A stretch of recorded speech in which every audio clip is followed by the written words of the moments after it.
Former President Jimmy Carter had a strong belief that peace is worth getting your hands dirty.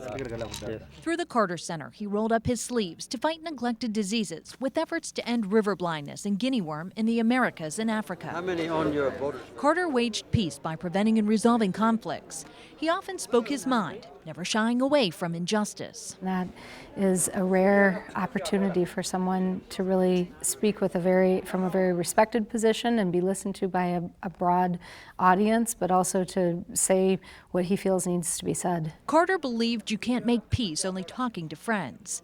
The Carter Center quickly became a neutral third party in diplomatic relations. Carter dared to speak with Palestinian Islamic group Hamas when others wouldn't. Talking to someone doesn't necessarily mean that you like what their ideas that they espouse. He would meet with anybody in the cause of peace for other people. And I think that's another value that we've drawn from him is we will talk to anybody if it will help the people we're seeking to help.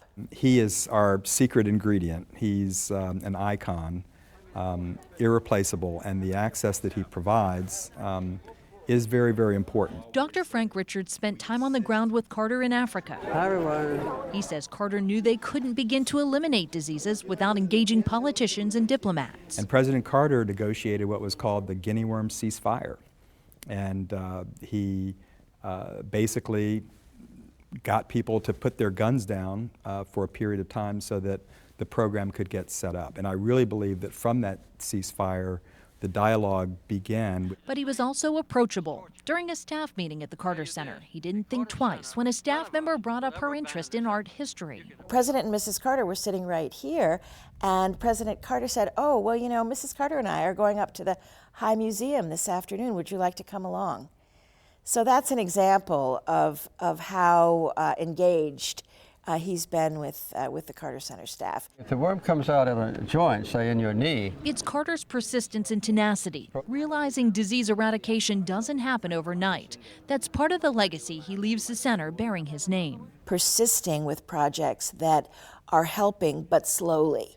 Persisting with projects that can, when it's frustrating, when unexpected conflict has interfered with your effort and you haven't been able to help resolve it. Carter's Nobel Peace Prize, serving as a constant reminder of the ideals and responsibility the center holds. I really believe that he and Mrs. Carter have created the center and shaped it to reflect their values. So what I want to make sure is that we can always answer the question, is this a Carter Center project? Is this something that fits with the values and mission we have inherited? I think we are all instilled with the values of President Carter, and we'll do our best to carry forward his legacy in that regard. Thank you all.